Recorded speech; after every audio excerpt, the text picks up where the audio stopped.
लेकिन सच्चाई ये है कि कांग्रेस पार्टी ने एक महीने में जो इतनी बुरी हाल में आर्थिक बदहाली की व्यवस्था हमें मिली थी उसको हम दुरुस्त कर रहे हैं और जो काम रुके हुए थे उनको हमने तेजी लाई है। सर, केंद्रीय मंत्री अनुराग ठाकुर उन्नाव दौरे पर आए थे। उन्होंने कहा जो गाड़ियां घूम रही हैं नरेंद्र मोदी की गारंटी की गाड़ी है और जो कांग्रेस की गारंटियां थी वो फर्जी गारंटियां थी।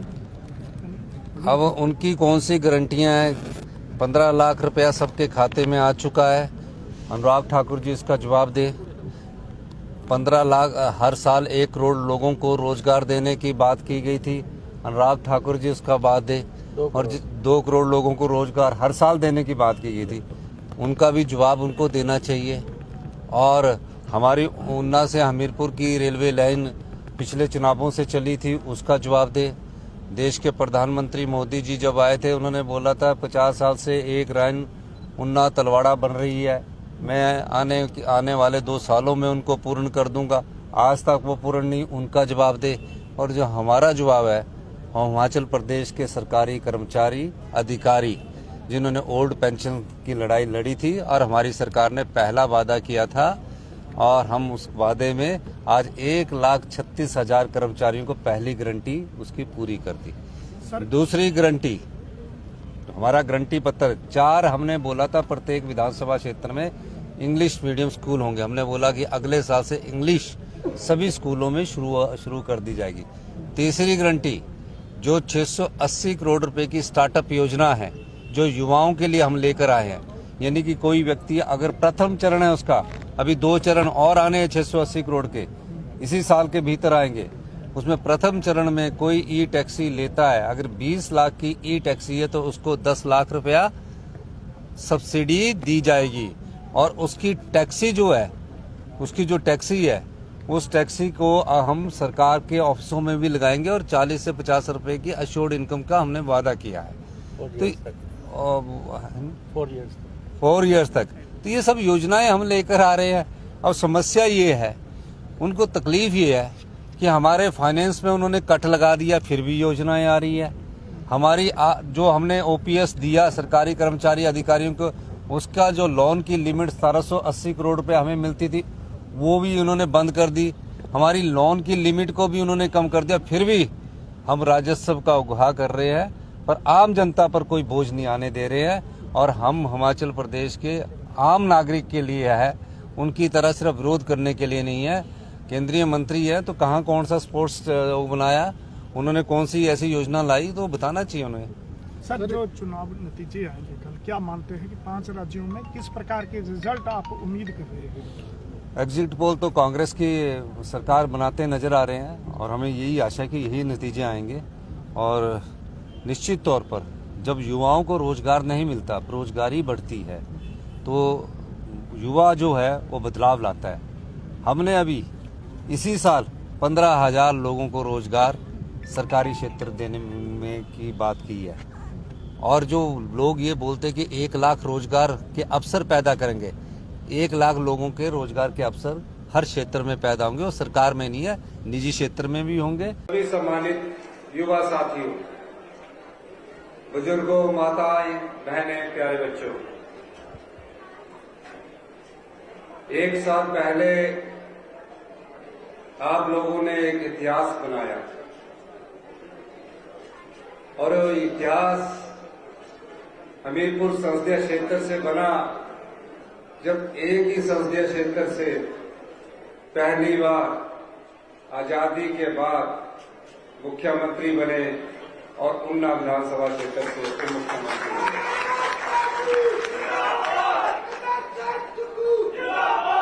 और जब हमारे सामने चुनौतियां आई, मैं उप मुख्यमंत्री महोदय 1 महीने तक उन चुनौतियों का कैसे सामना करना है इसका अध्ययन करने लगे। हमें पता लगा कि सरकार तो बन गई है, लेकिन सरकार चलाने के लिए पैसे नहीं है। अधिकारियों से बैठक हुई और तकरीबन जब हमने देखा कि 75,000 करोड़ रुपए का कर्ज हिमाचल प्रदेश की सरकार और हिमाचल प्रदेश की जनता पर चढ़ा हुआ है। मैं और मुकेश अग्निहोत्री रात के 12-12 बजे तक बैठे रहे, सब विभागों को खंगाला और पाया कि हिमाचल प्रदेश कर्ज के बोझ के नीचे दबता जा रहा है। मुकेश अग्निहोत्री जी ने व्हाइट पेपर रखा, उसमें किस प्रकार की स्थिति हिमाचल प्रदेश की है उसका पूरा व्याख्यान उसमें किया गया। और इस सभा में जो भी मेरी आवाज सुन रहा है, ऐसी हालात में इस भारतीय जनता पार्टी की सरकार ने प्रदेश को पहुंचा दिया कि आज आपके सर पर जितने भी लोग यहां बैठे हैं 1,02,000 रुपए का कर्जा है। ये मत सोचिए कि ये मुख्यमंत्री और सरकार है, ये आप ही के पास से निकलेगा, ये आप ही की जेब से निकलेगा। लेकिन सरकार कैसे चलनी चाहिए और आने वाले समय में हिमाचल प्रदेश कैसे आत्मनिर्भर बने और हिमाचल के युवाओं को कैसे रोजगार मिले, किसान को फसल का मूल्य कैसे अच्छा मिले, महिलाओं को कैसा सम्मान मिले, पूरा 1 महीने हम दोनों लोग चर्चा करते रहे। और अंत में हमने ये कहा कि हमें कुछ सख्त फैसले लेने पड़ेंगे और उन फैसलों का आधार आम जनता और गरीब जनता न होकर जो हमारी संपदा को लूट रहे हैं उनसे उन पैसों का हकदार हिमाचल की जनता है, उसके लिए हम लड़ाई लड़ेंगे। हमने वो लड़ाई शुरू की है और कैसे हिमाचल प्रदेश आत्मनिर्भर बने, इस दिशा में कैसे कदम उठाए जाए। तो आज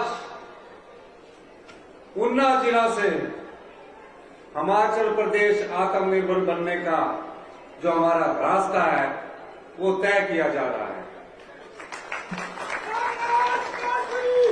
पहला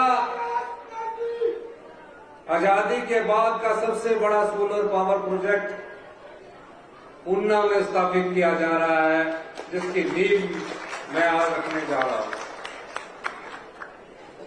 इसके अलावा और भी प्रोजेक्ट ऊना में आ रहे हैं। मुकेश जी ने मेरे ध्यान में लाया, राजा जी मिले कि काफी समय से पीजीआई का सैटेलाइट सेंटर ऊना में बनना है। 5 साल पहले घोषणा हुई, फाइलों को खंगाला गया, एक भी चिट्ठी भारतीय जनता पार्टी के लोगों ने नहीं लिखी। देखा गया, एनवायरमेंट क्लियरेंस नहीं दी। हमने मंत्रिमंडल की बैठक बुलाई और 1 हफ्ते के अंदर ऊना में पीजीआई सेंटर जो बनना था हेल्थ का, उसको क्लियरेंस को किया, जिसके कारण आज ये शुरू हो रहा है। 5 साल तक इस पर ध्यान नहीं दिया गया। बल्क ड्रग पार्क वो कोई केंद्र की सरकार ने नहीं दिया, वो हमने कंपटीशन किया, उसके आधार पर हम लड़ रहे हैं। ये लोग फिर भी रुकवाने का काम कर रहे हैं, यहां आकर बड़ी बड़ी बैठकें कर रहे हैं। अभी पिछले दिनों माननीय उद्योग मंत्री जी यहां आए और उन योजनाओं की शुरुआत की गई। जिस दिन ऊना में बल्क ड्रग पार्क का कार्य शुरू होगा और बनकर तैयार होगा, तकरीबन 10,000 युवाओं को यहां रोजगार के अवसर मिलेंगे। यही नहीं, अब सरकार हमें चलानी थी और अच्छे शासन के लिए अच्छे प्रशासन का होना जरूरी है। गुड गवर्नमेंट के लिए गुड गवर्नेंस का होना जरूरी है। प्रशासन के लिए कौन से रास्ते अपनाए जाए और कहां से धन लाया जाए, हमने उनकी चिंता नहीं की। हमने कहा हम हिमाचल प्रदेश को आत्मनिर्भर हिमाचल आने वाले 4 साल में बनाएंगे। उस दृष्टि से हम कार्य करने लगे और सबसे पहले हमने जो पुण्य का कार्य किया,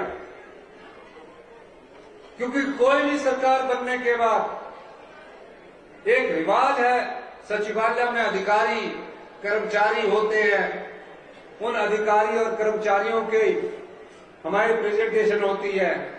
हमने उस व्यवस्था को बदला और मैं अनाथ आश्रम गया, उन बालिकाओं से मिला, उनसे मैंने सीखा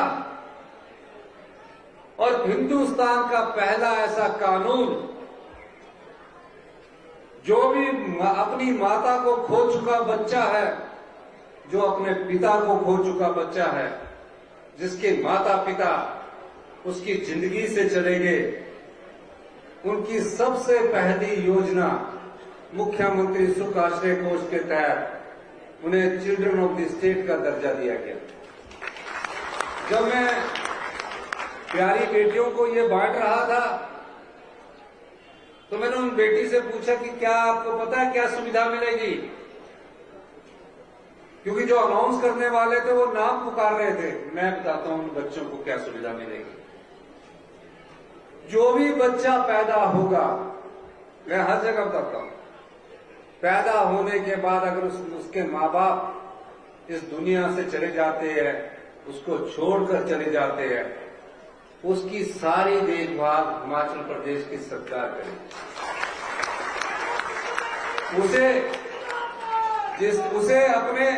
जिस तरह हम अपने परिवार में कोई बेटी होती है, कोई बेटा होता है, उसको पढ़ाते हैं, उसी तरह सरकार उसकी पूरी पढ़ाई का खर्चा वहन करेगी।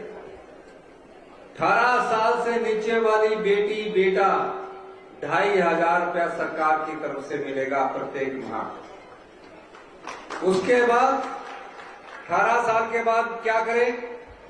हमने कहा 18 साल के बाद भी जिस बेटी या बेटे ने अपने पिता और माता को खो दिया है, अगर वो मेडिकल कॉलेज में सिलेक्ट होता है, उसकी मेडिकल कॉलेज की फीस भी और हॉस्टल की फीस भी सरकार देगी। यही नहीं, जब कोई बच्चा मेडिकल कॉलेज, ITI, प्रोफेशनल में चला जाता है, IIT में चला जाता है, IIM में चला जाता है, चाहे उसकी 2 लाख रुपए फीस होगी, उन अनाथ बच्चों की सरकार देगी। और जिस तरह हम अपने बच्चे को कॉलेज जाने के लिए जेब में कभी माता से कभी पिता से वो पैसे लेता है, कभी माँ उसको 500 रुपया या 100 रुपया देती है, हमने फैसला किया ऐसे प्रत्येक बच्चे को प्रत्येक माह 4,000 रुपए की मैसिव पॉकेट मनी मिलेगी। उसे सर्दी के लिए कपड़ों के लिए 10,000 रुपया मिलेगा, गर्मी के कपड़ों के लिए 5,000 रुपया मिलेगा। उसे जिस तरह हम घूमने मंदिरों में जाते हैं, टूरिस्ट स्थलों पर जाते हैं, उसे घूमने की सुविधा भी सरकार उपलब्ध करवाएगी और वो बाई एयर उपलब्ध करवाएगी अगर बाहर जाना होगा, और 3 स्टार होटल में रहने की सुविधा भी मिलेगी। जिस बेटे की या बेटी की शादी होनी होगी, उसको 2 लाख रुपया मिलेंगे। और अगर उसने अपना काम शुरू करना है, एक बेटी आई, उसने कहा मैंने अपना ब्यूटी पार्लर खोलना है, सरकार ने उसे 2 लाख रुपया अनुदान के रूप में दिया। अगर उसके पास जगह नहीं है, कई माँ बाप ऐसे होते हैं जिनके पास जगह नहीं है, सरकार की तरफ से शहर में 2 विश्व और गांव में 3 विश्व जगह उपलब्ध करवाई जाएगी और उसे मकान बनाने के लिए 3 लाख रुपए की उपलब्ध धनराशि उपलब्ध करवाई जाएगी। ये सरकार का पहला पुण्य कार्य था। आर्थिक बदहाली के दौर पर भी हमने कहा कि हमारी सरकार जो कहती है उसको करना है। 1,36,000 कर्मचारी अधिकारी जिन्होंने हिमाचल प्रदेश में विकास की गाथा लिखी है, उसके लिए हमें कैसे फैसला करना है, यही अधिकारी है, यही डिप्टी कमिश्नर उस समय के लगे हुए हैं, यही SP उस समय के लगे हुए हैं, पर हम काम करना जानते हैं। हमने फैसला किया, कैबिनेट ने फैसला किया, 1 महीने बाद हमारी पूरी कैबिनेट मिली। पहले तो हम ही 2 ही थे, 1 महीने तक तो मैं और मुकेश अग्निहोत्री जी थे, हम ही कर रहे थे। और हमने 1,36,000 कर्मचारियों का बुढ़ापे का ये दृष्टिकोण अपनाते हुए कि ये मानवीय दृष्टिकोण होना चाहिए, क्योंकि मैं भी खुद एक कर्मचारी का बेटा हूं। हमने उन्हें एक ओल्ड पेंशन स्कीम दी।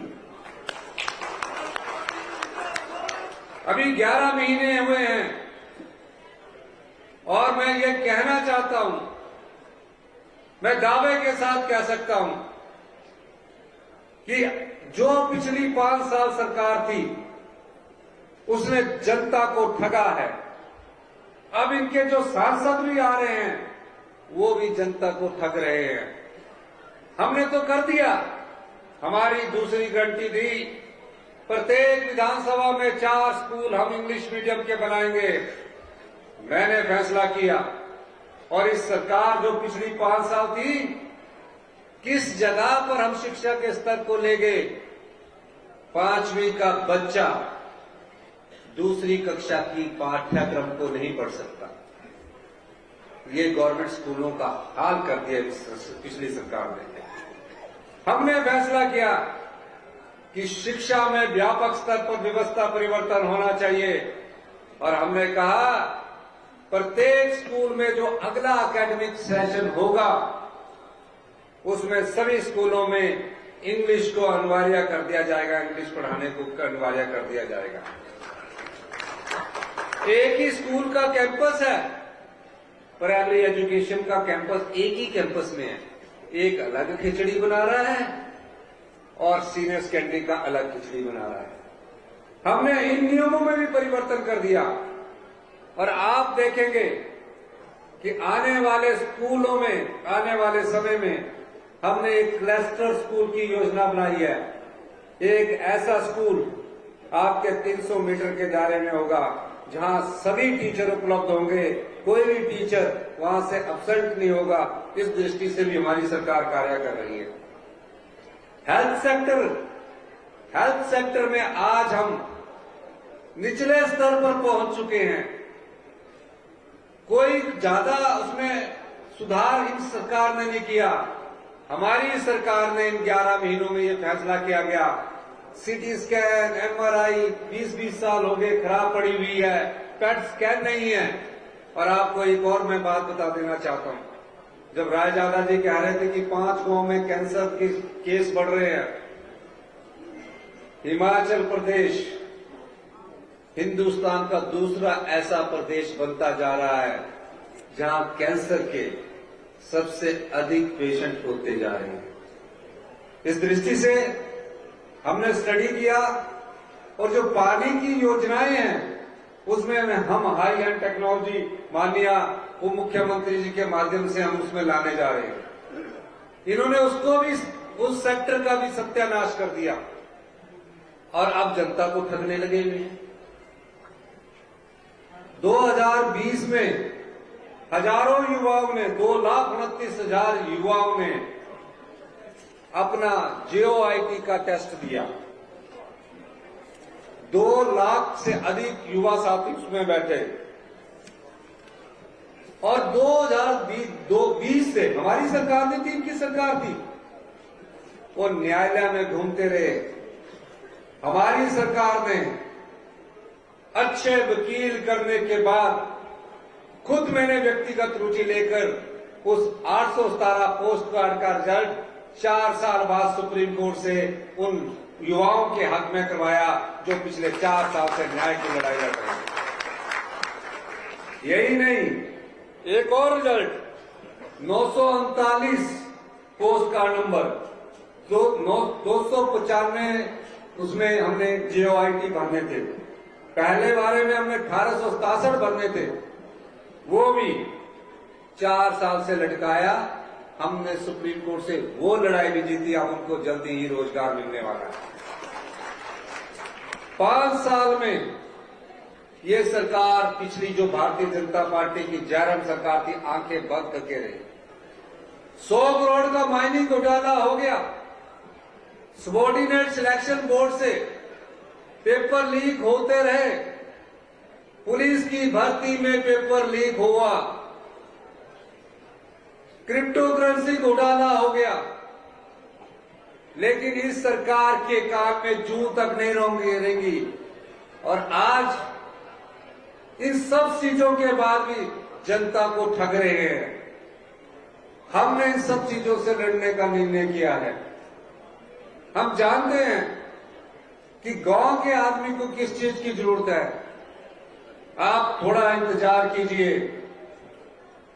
हिमाचल में हम वो योजनाएं लाने जा रहे हैं जहां युवाओं को रोजगार मिलेगा, किसान को सम्मान मिलेगा, महिलाओं को सम्मान मिलेगा। लेकिन हम वो योजनाएं अपने उसी आर्थिक संसाधन पर ला सकते हैं जितना जेब में पैसा है। आज हमारी कमाई अगर 100 रुपया है, खर्चा 170 रुपया है। 70 रुपया हम उधार उठाते हैं। इस स्थिति में हिमाचल प्रदेश पहुंच चुका है। और ये लोग आए दिन हमसे सवाल पूछते हैं, हमारी गारंटियों के बारे में पूछते हैं। हमारे गारंटी पत्र में 10 गारंटियां हैं। 7 में से 3 गारंटियों को हमने पूर्ण कर दिया है। अभी हम हिमाचल प्रदेश के लोगों के लिए तीसरी जो गारंटी है वो 680 करोड़ की स्टार्टअप योजना का प्रथम चरण हमने शुरू कर दिया है। जो भी बच्चा ई टैक्सी लेगा, युवा साथी, अगर 20 लाख रुपए की टैक्सी होगी, क्योंकि हम अपने पर्यावरण के साथ भी समझौता नहीं करना चाहते, हमने कहा कि 20 लाख की टैक्सी में हम 10 लाख रुपए की सब्सिडी अनुदान देंगे। ये पहली योजना शुरू हो चुकी है। दूसरी योजना हिमाचल के युवाओं के लिए आने वाली है, जिसके पास जगह है। आज मैं देखता हूं, पूरे देश में जाता हूं तो मुझे हिमाचल का युवा साथी मिल जाता है। किस काम में लगा हुआ? कई बार थिएटर के काम में लगा हुआ। मैं पूछता हूं कि कितने पैसे मिलते हैं? 15,000 रुपया। कहां लगा है? बेंगलोर, हैदराबाद। 15,000 के लिए हमने एक योजना इनके लिए बना रहे हैं, जिनके पास जगह है, कि जिसके पास 6 कनाल जगह होगी उसमें 100 किलोवाट का सोलर पावर प्रोजेक्ट लगाया जाएगा और 25 साल तक उसकी बिजली हिमाचल प्रदेश सरकार खरीदेगी, ताकि उसकी जेब में पैसा आए। ये 500 किलोवाट की योजना जल्दी ही हमारी दूसरी स्टार्टअप योजना के तहत आने वाली है। तीसरी, किसान की खेती कैसे आय बढ़े। आज किसान खेती से क्यों विमुख हो रहा है, उस दृष्टि से भी हमारी सरकार कार्य कर रही है कि किस प्रकार किसान जिसने पशु पाल रखा है उसके दूध का उचित मूल्य मिले। जो वो कनक उगा रहा है, अगर वो नेचुरल खेती में उगा रहा है तो उसे कितने पैसे मिलने चाहिए, इस दृष्टि से भी हमारी सरकार कार्य करने की कोशिश कर रही है। मैं ये बात इसलिए कह रहा हूं, ये सब योजनाएं आने वाले समय में आपके पास आएगी। युवा साथियों से मैं कहना चाहता हूं कि इन योजनाओं का आप लाभ उठाइए, घर बैठ के पैसा कमाइए। ये सरकार की एश्योरेंस होगी कि आपके घर में अकाउंट में पैसा आए। इसके साथ तकरीबन 10,000 नौकरियां तो आईपीएच विभाग में इस वर्ष निकलने जा रही है। 2061 वन मित्र हम नियुक्त करने जा रहे हैं। 7,000 lecturer, TGT arts, TGT medical, non medical Shastri के पदों की बैच वाइज भर्ती शुरू हो गई है। ये सब कार्य हम क्यों कर रहे हैं? ताकि हिमाचल के युवाओं को रोजगार सरकार में भी मिले। यही नहीं, जब हमने देखा सबॉर्डिनेट सिलेक्शन बोर्ड में हमीरपुर जिले में था, 4 साल से पेपर लीक हो रहे थे, बिक रहे थे। जो मेरिट वाला बच्चा था, उस मेरिट वाले बच्चे को नौकरी नहीं मिल रही थी। नौकरी किसको मिल रही थी? जिसने पेपर खरीदा हुआ था। हमने उसको भी भंग किया, उस पर भी चोट की। और आज मैं दावे के साथ कह सकता हूं कि आने वाले समय में राज्य चयन आयोग में जो पेपर होंगे उसमें पेपर लीक जैसी कोई घटना नहीं होगी। यह सरकार की कर्तव्य निष्ठा है। अभी हमने पिछले कल ही कैबिनेट में 1230 स्पेशल कमांडो फोर्स की हमने नियुक्ति करने के बारे में अधिसूचना जारी की है, जिसमें 30% आरक्षण महिलाओं को दिया जाएगा। ये सरकार की कमिटमेंट है। ये सब चीजें आने वाले समय में हिमाचल के लोगों के उत्थान के लिए है। हम उस दिशा में आगे बढ़ चुके हैं। एक बात और मैं कहना चाहता हूं, इतिहास की सबसे बड़ी आपदा हिमाचल प्रदेश में पिछले दिनों में आई। मुझे प्रत्येक क्षेत्र में जाने का मौका मिला। कुल्लू में अथाह तबाही हुई, उन्ना में तबाही हुई, 16,000 घरों को नुकसान पहुंचा। 4,000 घर पूर्णतया पक्के क्या कच्चे क्या नष्ट हो गए। मैं जानता हूं हिमाचल के लोगों का, आम आदमी का दर्द मैं जानता हूं। बड़ी मुश्किल से एक घर बनता है, पाई पाई छोड़कर जब घर बनाया जाता है और इस आपदा में वो बह जाए, नष्ट हो जाए, सारा सामान उसमें रह जाए, सिर्फ अपनी जान बचाई। कई जगह तो जाने भी हमें छोड़कर चली गई। 500 के करीब लोग मौत के शिकार हुए। हमने उस आपदा की लड़ाई को लड़ा और ये इस आशा के साथ कि केंद्र सरकार हमारी मदद करेगी। भारतीय जनता पार्टी के जो विधायक दल के नेता जयराम ठाकुर है वो मदद करेंगे। जैसे कि मुकेश जी ने बताया कि विधानसभा में प्रस्ताव आया, पहला बार हिंदुस्तान का ऐसा विधायक दल है जो हिमाचल के लोगों के साथ आपदा में भी नहीं खड़ा हुआ। और जबकि विधानसभा में प्रस्ताव भी वो लाए, हमने उसे सरकारी संकल्प मान लिया। और जब उन लोगों ने हिमाचल के लोगों का जो आपदा से प्रभावित परिवार के साथ नहीं दिया, आप अंदाजा लगा सकते हैं वो सिर्फ राजनीति करने आते हैं, आप लोगों की सेवा करने नहीं आते। एक भी एमपी बता दीजिए यहां का। 3 भारतीय जनता पार्टी के एमपी चुनकर गए। 16,000 घर को कोई कम नहीं होते। 60 घर तो 62 घर तो उन्ना में बह गए। 350 घर तो यही आंशिक रूप से कष्ट हुए। कभी गृह मंत्री से मिलकर ये मांग की कि इन्हें स्पेशल रिलीफ पैकेज दिया जाए, एक भी सांसद ने नहीं की। आज वो बड़ी बड़ी यात्राएं निकाल रहे हैं, वो सिर्फ चुनावों के समय आपसे वोट मांगने आएंगे। हम ये कहना चाहते हैं, इन सवालों का जो मैंने इस मंच के माध्यम से बोला है, आप उनसे पूछिए क्या आपदा के समय हिमाचल की जनता के साथ आपको खड़ा नहीं होना चाहिए था? आप नहीं खड़े हुए।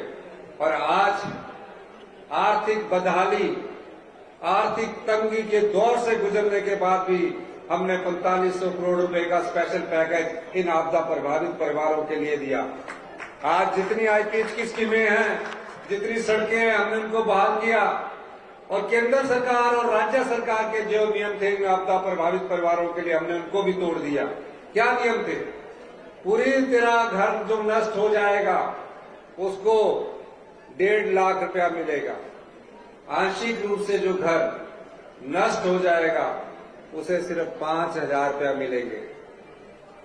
हमने अधिकारियों की बैठक ली, कहा इन नियमों में परिवर्तन नहीं कर सकते। मैंने कहा भाई हम जानते हैं जिसका घर टूटा है, ये नियमों में भी परिवर्तन करना होगा और कानून में भी परिवर्तन करना होगा। और इस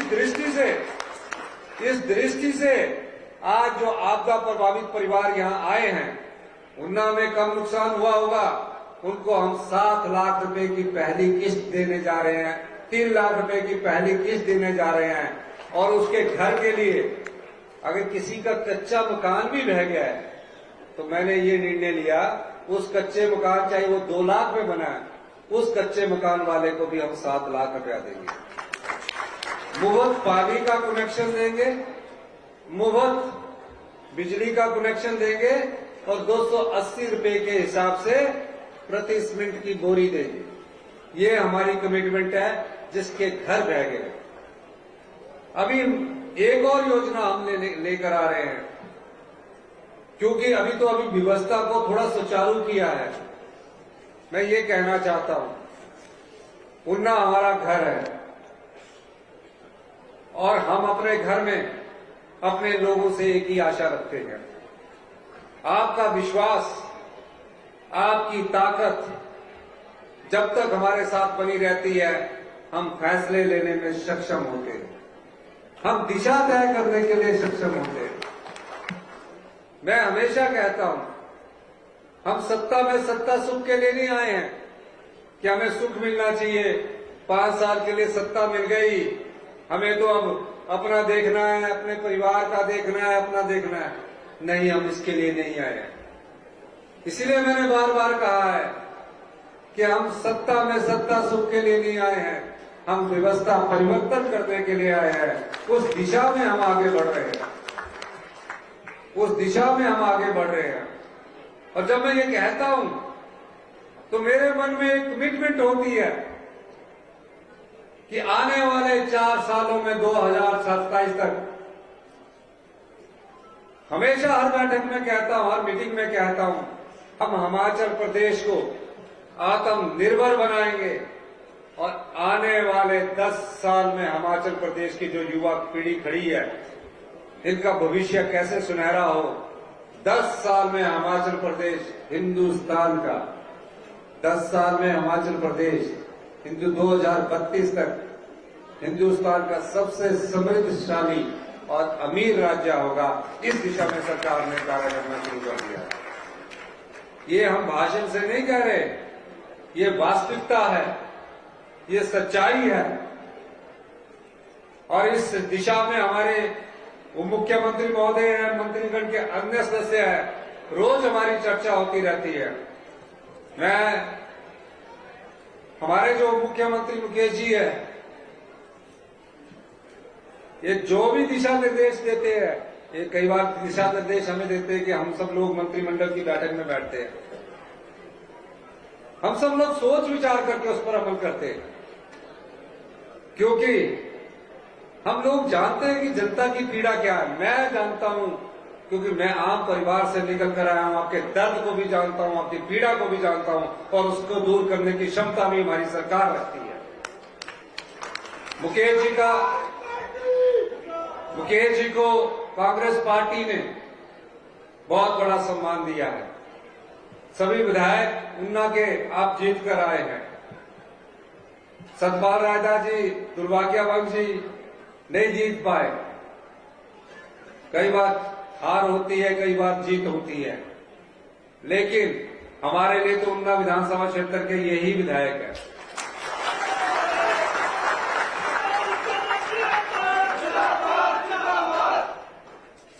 इनके हारने का हमें भी बहुत दुख है, लेकिन मुकेश जी के उप मुख्यमंत्री बनने का और 4 सीटों आने का हमें बहुत खुशी भी है, क्योंकि उसमें सरकार बनने में आप लोगों का बहुत योगदान रहा है। अभी सभी विधानसभा क्षेत्रों को मैं दौरा करूंगा। भुट्टो जी बैठे हुए थे कि अब मेरे क्षेत्र में कब आना है, बबलू जी है, चैतन्या जी, ये सब क्षेत्रों में हम जाएंगे। आप तो घर के सदस्य हैं। अब लोकसभा चुनावों में आपको कुछ प्रश्न पूछने हैं।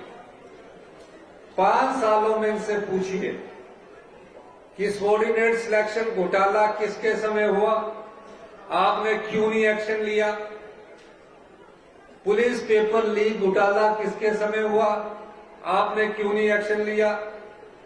पिछले कई सालों से माइनिंग घोटाला चल रहा था, 100 करोड़ रुपए का माइनिंग घोटाला हुआ, आपने क्यों नहीं एक्शन लिया। क्रिप्टो करेंसी घोटाला हुआ, आपने क्यों नहीं एक्शन लिया। ये एक्शन नहीं ले रहे थे, ये अपने कैडर के और अपने परिवार के लोगों की नियुक्तियां करवा रहे थे। हम ऐसा नहीं करेंगे। हम गरीब और जो योग्य आदमी होगा उसकी भर्ती करेंगे।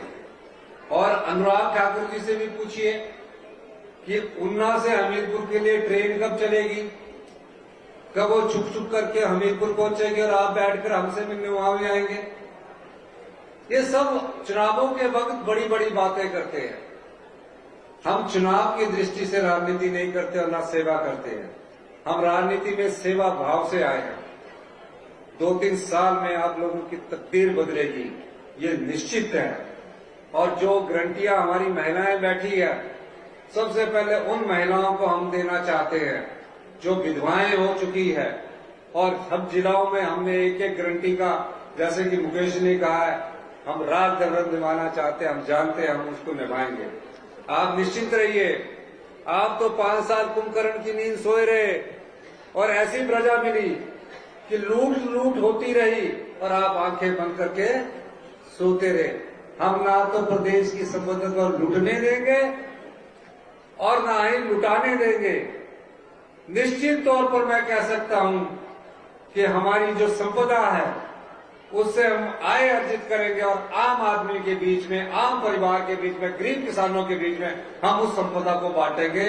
इन्हीं शब्दों के साथ एक बार फिर से मैं आप सब लोगों का धन्यवाद करता हूं, इस आशा के साथ आत्मनिर्भर हिमाचल का जो पहला पड़ाव है वो आज उन्ना से शुरू होने जा रहा है और 4 साल में हिमाचल प्रदेश आत्मनिर्भर बनेगा। इन्हीं शब्दों के साथ आप सब लोगों का बहुत बहुत धन्यवाद।